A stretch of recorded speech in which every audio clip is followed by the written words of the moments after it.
Sony ZV-E10 di tahun 2025 sampai 2026, apakah masih worth it untuk digunakan? Gue bakalan bahas di video kali ini, tapi sebelumnya kita putar intronya, cekidot.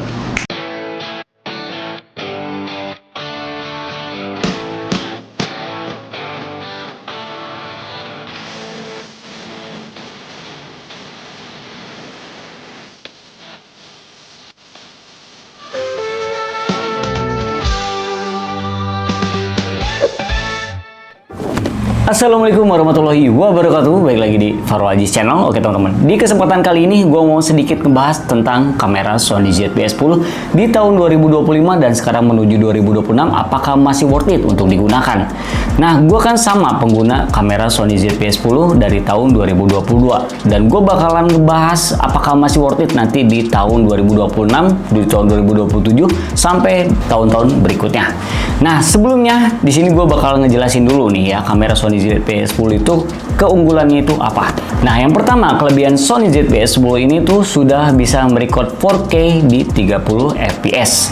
Jadi kamera ini tuh sudah bisa menggunakan resolusi paling tingginya di 4K dan pastinya resolusi videonya jelas banget. Nah, kalau misalnya nge-record di Full HD-nya, kalian bisa nge-record sampai 120 fps. Kalau buat teman-teman yang suka slow motion, ini cocok banget. Jadi untuk kualitas video, ini sudah pasti jernih banget kalau misalnya kalian bisa menyetingnya secara maksimal. Nah, lalu yang kedua, kelebihan kamera Sony ZV-E10 ini tuh sudah bisa nge-record unlimited. Jadi kalau misalnya memori kalian support, ini tuh bisa nge-record sampai memori kalian habis dan baterai kalian habis. Dan yang pasti, kamera Sony ZV-E10 ini tuh tidak akan overheat. Jadi aman banget ketika kalian syuting lama banget, misalnya di setengah jam, terus di sejam, ya ini aman banget untuk nge-record yang versi lama-lama. Sama kayak di versi di Sony A6400 sudah unlimited recordnya. Jadi kalau misalnya memori kalian masih cukup, baterai kalian masih kuat, ini bisa banget nge-record sampai panjang banget. Lalu kelebihan yang selanjutnya, kamera Sony ZV-E10 itu sudah dilengkapi dengan electrical steady shoot. Dia sama seperti IBIS tapi tidak semaksimal IBIS.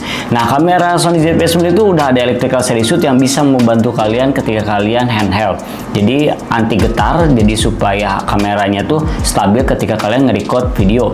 Memang tidak akan semaksimal menggunakan gimbal, tapi setidaknya bisa membantu kalian untuk tidak ribet untuk record si video. Misalnya kalian untuk ngevlog, ini udah aman banget dari getaran ya. Jadi kalian bisa disetting di electrical steady shoot-nya. Jika kalian menggunakan lensa yang 16 mili, itu kalian bisa dipilih lensanya ketika kalian menggunakan electrical steady shoot-nya. Jadi kalian bisa ditempatin di lensa 16 mili supaya croppingnya sesuai dengan yang kalian gunakan lensanya. Nah, kelebihan selanjutnya, kamera Sony ZV-E10 ini tuh sudah ada fitur juga skin tone-nya supaya beauty. Dimana kalau misalnya para vlogger atau para wanita di sini pasti suka banget fitur yang dimiliki Sony ZV-E10 ini. Jadi bisa memuluskan si wajah kalian yang asalnya ada pori-pori jadi beauty, yaitu mulus banget seperti menggunakan filter.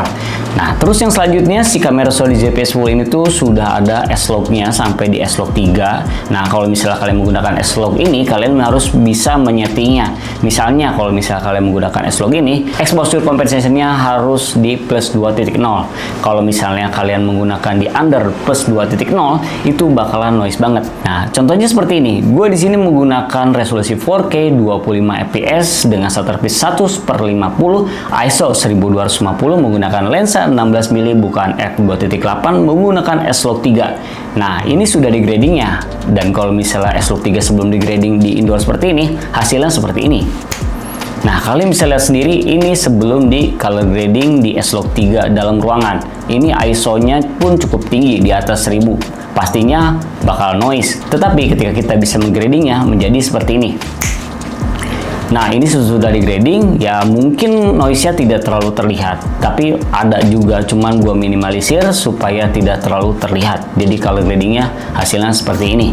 Nah, menurut gua, kamera Sony ZV-E10 ini tuh masih layak banget dipakai di tahun-tahun berikutnya. Dengan fiturnya menurut gua cukup canggih ya, walaupun kameranya kecil, ringan juga. Jadi ini untuk para content creator, ini cocok banget sih kamera Sony ZV-E10 ini tuh sudah enak banget. Karena dari LCD-nya pun sudah variabel ya, supaya kalian tuh bisa mengambil gambar secara bebas ya, dengan angle-angle yang mungkin ekstrim. Ini enak banget karena layarnya udah variabel, jadi enak ketika kalian mengambil gambar gambar yang menurut kalian itu angle-nya berbeda dari yang lain.